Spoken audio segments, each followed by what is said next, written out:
என்னடா நடக்குது?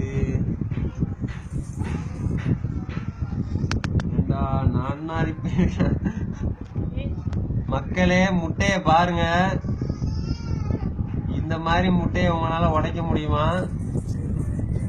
சாதாரண ஒரு முட்டைய, வேகாத ஒரு முட்டைய தனியா கூட மட்டும் உங்களால பிரிச்சு எடுக்க முடியுமா?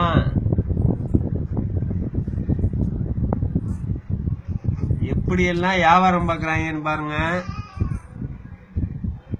உங்களால இந்த மாதிரி ட்ரை பண்ண முடியுதான்னு பாருங்க. ஒரு சாதாரண ஒரு முட்டையை வாங்கி நானே கொஞ்சம் ஷாக் ஆயிட்டேன். இந்த மாதிரி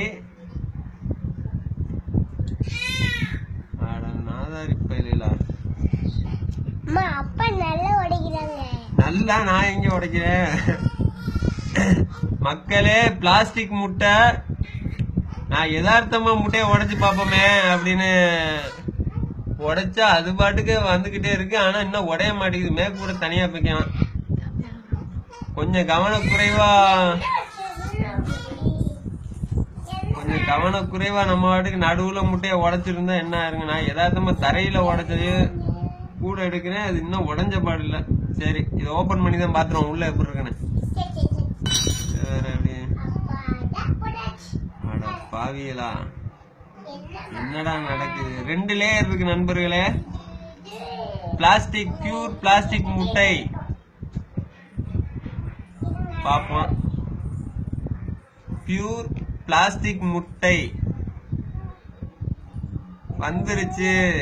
நம்மளை கொல்றதுக்கு வழி பண்ணிட்டாங்க. என்னங்கடா அது? கொஞ்சம் உஷாரா இருங்க. முடிஞ்ச வரைக்கும் பிராய்லர் முட்டை சாப்பிடுறத தவிர்த்துருங்க நண்பர்களே. ஏன்னா குழந்தைகளுடைய ஆரோக்கியத்துல இருந்து நம்ம மெடிக்கலுக்கு அதிகமா செலவு பண்ற மாதிரி இருக்கும் போல. நான்